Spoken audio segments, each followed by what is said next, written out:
Assalamu alaikum warahmatullahi wabarakatuh. I welcome all of my friends and students for science classes. Today's class is for the sixth, and the topic that we are going to discuss is the solubility and transparent materials or substance. मेरे प्यारे बच्चों, इससे पहले हमने पढ़ा था कि ये जो मटेरियल्स होते हैं इनको हम ग्रुपिंग करते हैं on the basis of some properties. तो कुछ मटेरियल जो होते हैं वो हार्ड होते हैं, कुछ होते हैं सॉफ्ट, तो इनको उसी हिसाब से ग्रुप किया जाता है। इसी तरह से कुछ मटेरियल्स ऐसे होते हैं जो कोर्स होते हैं या रफ़, उनकी सरफेस रफ़ होती है, या कुछ मटेरियल्स ऐसे होते हैं जिनकी सरफेस चमकदार होती है, लश्चरस होती है, तो उस हिसाब से हम उनको ग्रुपिंग करते हैं। आज जो हमें पढ़ना है वो पढ़ना है हमें सॉल्युबिलिटी एंड ट्रांसपेरेंट सब मटेरियल्स और सब्सटेंसेस।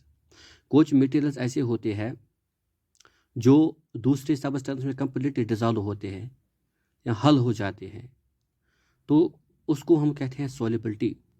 तो इसका मतलब ये है कि कुछ मटेरियल या कोई सब्सटेंस दूसरे सब्सटेंस में कम्प्लीटली डिज़ोल्व होती है, तो उसको हम कहते हैं कम्प्लीटली सॉल्युबल। जैसे कि फॉर एग्जांपल है साल्ट हम लेते हैं, जो हमारे घर में नमक होता है। इसी तरह से शुगर जो चीनी होती है, जब हम उसको पानी में डालते हैं तो फिर अगर हम उसको स्टायर करेंगे तो वो हमें नज़र ही नहीं आता है, वो कम्प्लीटली उसमें सॉल्युबल होता है, उसको हम कहते हैं कम्प्लीटली सॉल्युबल। अच्छा, जो मटेरियल दूसरे मटेरियल में डिज़ोल्व होता है, जिस मटेरियल में वो डिज़ोल्व होते हैं उसको हम कहते हैं सॉल्वेंट। क्या कहते हैं? इन विच सब्सटेंस कहते हैं डिज़ोल्व, उसको कहते हैं सॉल्वेंट। और जो सब्सटेंस कम्प्लीटली डिज़ोल्व होती है उसको हम कहते हैं सॉल्युबल। इसी तरह से जो चीज़ डिज़ोल्व होती है, जैसे कि फॉर साल्ट है, चीनी है, तो उसको हम कहते हैं सॉल्यूट। जैसे कि फॉर एग्जांपल साल्ट है और शुगर, ठीक है।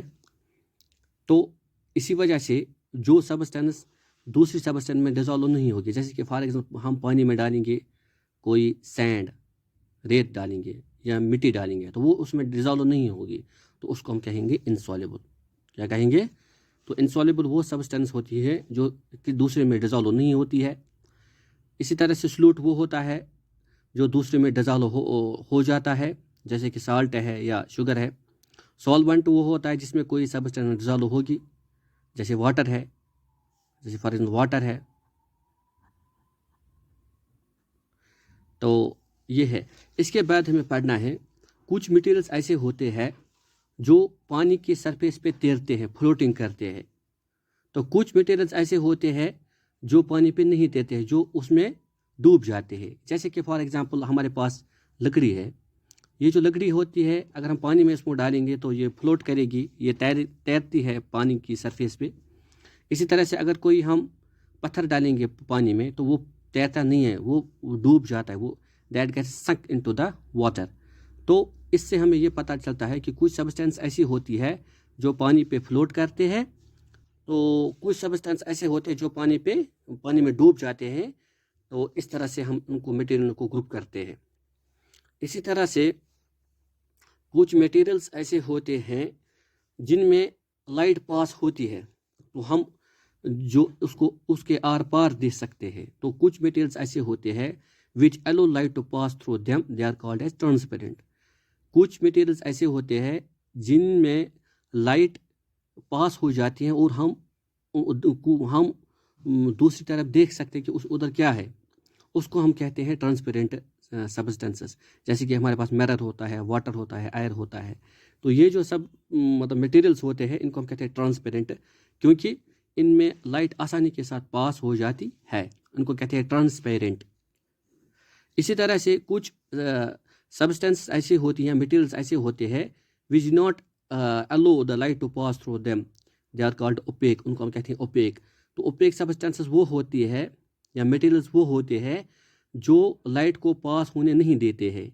जैसे कि हमारे पास वुड है, हमारे पास इसी तरह से मतलब फॉर एग्जांपल स्टोन्स होते हैं, वुड होती है, या और कोई मटेरियल्स होते हैं, जैसे कि हमारे पास क्लॉथ्स होते हैं, तो ये सब ओपेक होते हैं।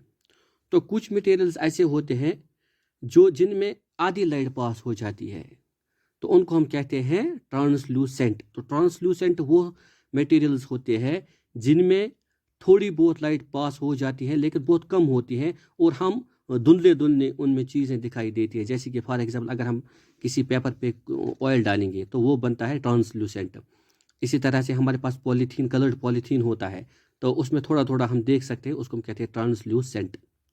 ठीक है, तो ये था आज का हमारा टॉपिक, जिसमें हमने पढ़ा कि कोई सब्सटेंस दूसरे सब्सटेंस में डिजॉल्व होती है, सॉल्युबल होती है, तो कुछ मटेरियल्स फ्लोट करते हैं, कुछ मटेरियल्स फ्लोट नहीं करते हैं।